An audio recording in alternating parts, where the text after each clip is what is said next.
શહેરના નવીન કલેક્ટર કચેરી ખાતે બેફામ ઉઘાડી લૂંટ ચલાવતી કોન્સેપ્ટ સ્કૂલ તેમજ શાળાની બિલ્ડિંગમાં શાળા સમય સિવાય ચાલતી કોન્સેપ્ટ ક્લાસીસ બાબતે વડોદરા એકેડેમી એસોસિએશન અને બરોડા એકેડેમી એસોસિએશનના સહયોગથી જિલ્લા કલેક્ટરને આવેદનપત્ર આપ્યું હતું।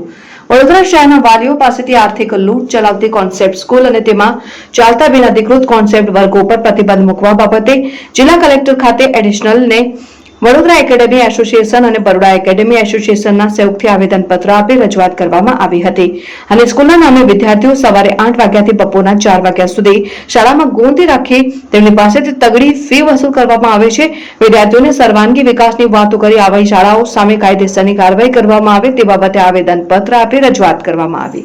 શહેરની કલેક્ટર કચેરી ખાતે Vadodara academic association, Baroda academic association, federation of academic association એના ત્રણેયના સંયુક્ત ઉપક્રમે કલેક્ટરશ્રીને આવેદનપત્ર આપવાનું આયોજન હતું। આ આયોજનમાં વડોદરા શહેર અને સમગ્ર ગુજરાતની અંદર dummy school, concept school, integrated school અને સ્કૂલોમાં ચાલતા કન્સેપ્ટ ક્લાસીસ આના પર પ્રતિબંધ મૂકવો જોઈએ એ હેતુથી અમે એક વીક પહેલાં વડોદરા શહેરના ડીઓ ઓફિસ ખાતે અમે આવેદનપત્ર આપેલું।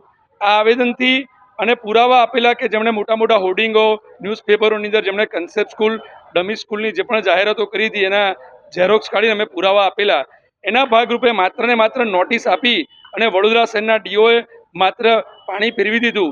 જે હેતુથી અમે આજે કલેક્ટરશ્રીને રજૂઆત કરવા આવ્યા છીએ કે આવા વડોદરા શહેર અને સમગ્ર ગુજરાતમાં ચાલતી સ્કૂલો પર પ્રતિબંધ મૂકવા જોઈએ અને વડોદરા શહેરની ડીઓ ઓફિસને પણ એક નોટિસ આપવી જોઈએ અને એમની પર કડક પગલાં લેવા જોઈએ કે જ્યારે પુરાવા જ મળી ગયા હોય ત્યારે નોટિસ કેમ આ સ્કૂલો પર પ્રતિબંધ નહીં, કેમ આ સ્કૂલોને બંધ કરી દેવી ના જોઈએ।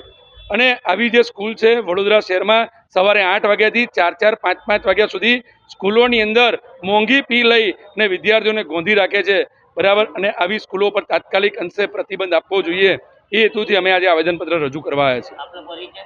Vadodara academic association, Ashwin Parmar.